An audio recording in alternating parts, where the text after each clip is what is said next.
Welcome to my basic learning YouTube channel. आज की class में हम ये सब जितने भी हिंदी के कठिन नाम हैं उनको हम इंग्लिश में लिखना सीखेंगे। देखते हैं इन कठिन नामों को इंग्लिश में हम किस तरह से लिखते हैं, क्योंकि बहुत जगह बहुत कठिन कठिन नाम होते थे, हम उनको पढ़ नहीं पाते हैं, उनका अनुवाद नहीं कर पाते हैं कि किस तरह से उनको पढ़ा जाता है। क्योंकि हमें लिखना तो आ जाएगा तो पढ़ना भी हमें उसी तरह आना चाहिए।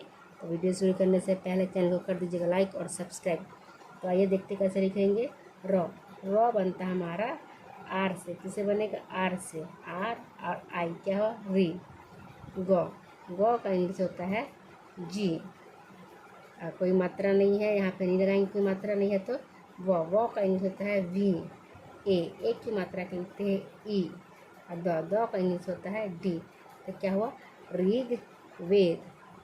अब अगला शब्द है साम वेद। ये दो अक्षर से मिलकर बनता है साम और वेद। वेद अलग होता है, वेद चार प्रकार के होते हैं, ऋग्वेद, सामवेद, यजुर्वेद और अर्थवेद। तो उसी तरह से सामवेद है। तो इस सौ का इंग्लिश क्या होता है एस। कोई मात्रा नहीं है तो लिखते हैं ए। मौ का इंग्लिश होता है एम से बनता है मौ। लास्ट में है इसलिए हम यहाँ पे ए नहीं लगाते, क्योंकि मैंने कहा है ये दो अक्षर से मिलकर बना हुआ है साम और वेद।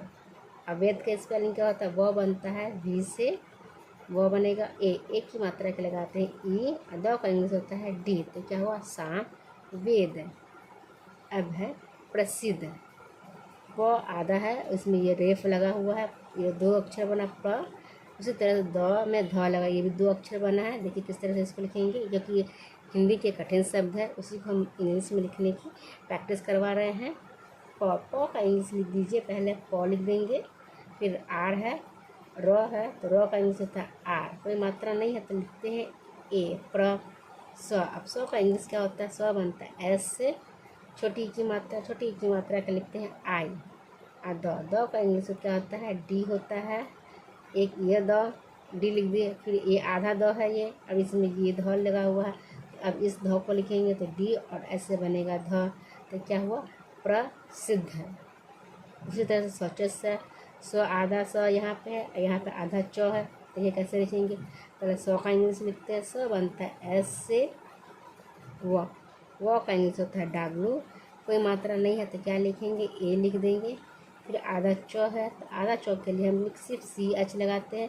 यदि पूरा होता तो यहाँ पर ए लगाते हैं, लेकिन ये आधा है तो सिर्फ सी एच लिखें।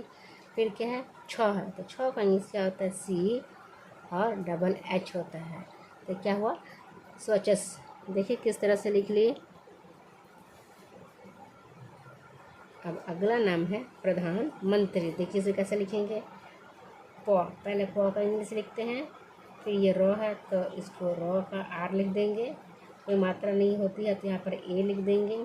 ध बनता है डी और एच से ध बनेगा आ की मात्रा के लिए ए। नौ का इंग्लिश होता है एन। तो क्या हुआ प्रधान मंत्री। ये दो शब्द है, प्रधान प्लस मंत्री, तो इसलिए यहाँ पे एन में ए नहीं लगाएंगे, फिर लास्ट में। फिर मो है तो मो बनता है एम से, कोई मात्रा नहीं है तो ए लिखते हैं, फिर ये बिंदु इसका एन लिखेंगे, अंग की मात्रा से कहते हैं। फिर त्रो का इंग्लिश होता है टी और आर से बनता है त्र। बड़ी ई की मात्रा की क्या लगाते हैं, हम आई लगाते हैं। तो क्या हुआ प्रधानमंत्री। विद्यालय, वो का इंग्लिश होता है भी, छोटी की मात्रा तो लिखेंगे आई। ध है तो क्या लिखेंगे डी लिखेंगे, ध को डी और एस से ध